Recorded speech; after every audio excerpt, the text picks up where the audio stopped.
Long ago, along the misty banks of the Red River in Tennessee, there was said to be a spirit so mischievous and so mysterious that her whispers could chill the bravest heart. Some called her a witch, others said she was simply the restless echo of a curse. But everyone agreed on one thing. The Bell Witch was real enough to make the quiet town of Adams never quite the same again. This eerie tale has been told for over 2 centuries, passed from fireside to fireside, each version adding its own shiver to the legend. Was she a vengeful ghost, a trickster from beyond, or something far older than either? Tonight, we'll wander back through time to where it all began. So, before the shadows grow too long, make sure to click that like button, subscribe to Grandma's House, and settle in. Because once the Bell Witch starts whispering, you just might hear her too.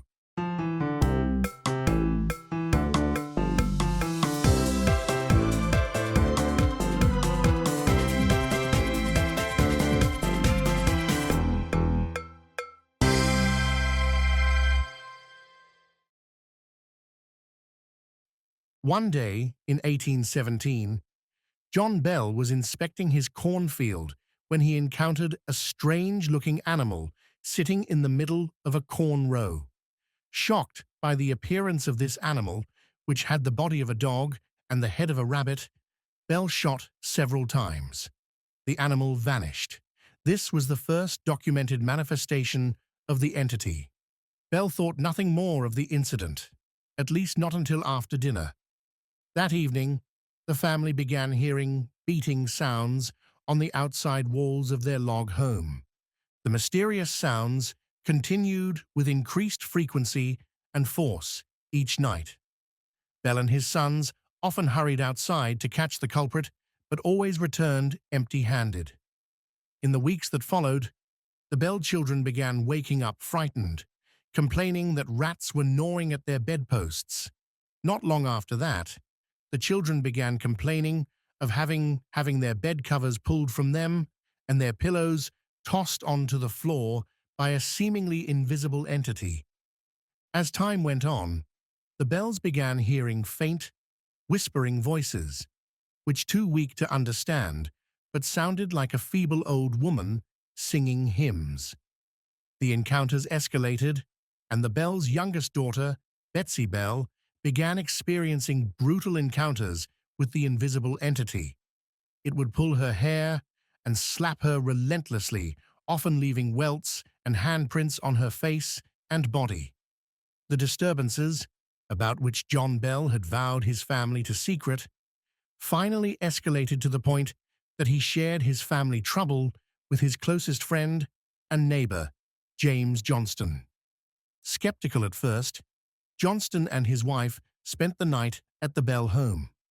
Things began peacefully, but once they retired for the evening, they were subjected to the same terrifying disturbances that the Bells had been experiencing. After their bed covers were yanked off and James was slapped, he sprang out of bed, exclaiming, "In the name of the Lord, who are you and what do you want?" The entity did not respond. The rest of the night was peaceful. The next morning, Mr. Johnston explained to the Bells that the culprit was likely an evil spirit, the kind that the Bible talks about. The entity's voice strengthened over time and became loud and unmistakable. It sang hymns, quoted scripture, carried on intelligent conversation, and once even quoted, word for word, 2 sermons that were preached at the same time on the same day, 13 miles apart. Word of the supernatural phenomena soon spread outside the settlement, even to Nashville, where then Major General Andrew Jackson became interested in the so-called Bell Witch. John Bell, Jr., along with his brothers Drury Bell and Jesse Bell, had fought under General Jackson in the Battle of New Orleans. A few years later, in 1819, Jackson heard about the disturbances at the Bell home and decided to pay a visit and investigate. As Jackson's entourage, consisting of several men, well-groomed horses, and a large wagon approached the Bell property, the wagon jolted to a sudden stop. It had become stuck in a muddy creek bed, and the horses were unable to pull it. At least that was what the men thought. After several minutes of cursing and trying to coax the horses into pulling the wagon, Jackson proclaimed, "By the eternal, boys, that must be the Bell Witch."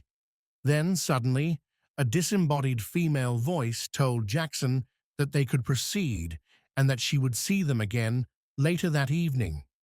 They were then able to proceed across the property, up the lane, and to the Bell home. That evening, Jackson told old war stories while his entourage set up their tents in John and Lucy Bell's yard. One of the men claimed to be a witch tamer. After several uneventful hours, he pulled out a shiny pistol and proclaimed that its silver bullet would kill any evil spirit that it came into contact with. He went on to say that the reason nothing had happened to them was because whatever had been haunting the Bells was scared of his silver bullet. Immediately, the man screamed and began jerking his body in different directions, complaining that he was being stuck with pins and beaten severely. A strong, swift kick to the man's posterior region from an invisible foot sent him out the front door. Angry, the entity spoke up and announced that there was yet another fraud in Jackson's party and that she would identify him the following evening. Now terrified, Jackson's men begged to leave the Bell farm. Jackson insisted on staying. He wanted to know who the other fraud was. The men eventually went outside to sleep in their tents while continuously begging Jackson to leave. What happened next is not clear, but Jackson and his entourage were spotted in nearby Springfield early the next morning, going back to Nashville. Some allege that Jackson later proclaimed, "I would rather fight the British at New Orleans than fight the Bell Witch." The disturbances decreased after the Betsy and Joshua's engagement ended, but the entity continued to express disdain for John Bell, relentlessly vowing to kill him. Bell had been experiencing episodes of twitching in his face and difficulty swallowing for almost a year, and the malady grew worse with time. By the fall of 1820, his declining health had confined him to the house, where the malicious entity continuously removed his shoes when he tried to walk and slapped his face when he recovered from his numerous seizures. Her shrill voice was heard all over the farm, cursing and chastising old Jack Bell, the nickname she had given him. John Bell breathed his last breath on the morning of December 20th, 1820, after slipping into a coma a day earlier. Immediately after his death, his family found a vial of strange black liquid in the cupboard. John Jr. sprinkled 2 drops on the cat's tongue. The cat jumped up into the air, rolled over in midair, and was dead when it hit the floor. The entity then exclaimed, "I gave old Jack a big dose of that last night, which fixed him." John Jr. tossed the mysterious vial into the fireplace. It burst into a bright blue flame and shot up the chimney. John Bell's funeral was one of the largest ever held in Robertson County, Tennessee. People attended from miles away, and 3 preachers, 2 Methodist and 1 Baptist, eulogized him. As the crowd of mourners began leaving the graveyard, the Bell Witch entity laughed and sang a song about a bottle of brandy. Her fervent singing didn't stop until the last mourner had left the graveyard. The entity's presence was almost non-existent after John Bell's demise, as though it had fulfilled its purpose. Over time, Betsy Bell became interested in Joshua Gardner, a young man who lived nearby. With the blessings of their parents, they decided to marry. Everyone was happy about their engagement. Well, almost everyone. The evil, mysterious entity became furious and repeatedly ordered Betsy not to marry Joshua. Betsy and Joshua's former school teacher, Professor Richard Powell, had been noticeably interested in Betsy for some time and had expressed interest in marrying her when she became older. By some accounts, Powell, who was 11 years Betsy's senior, was a student of the occult, ventriloquism, a mathematical genius, and well-versed in horticulture and geology.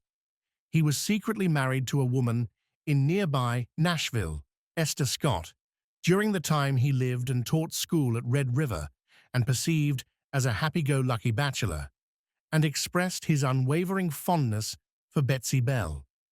According to early accounts, Powell politely expressed his disappointment with Betsy's engagement to Joshua and wished her a long and prosperous marriage.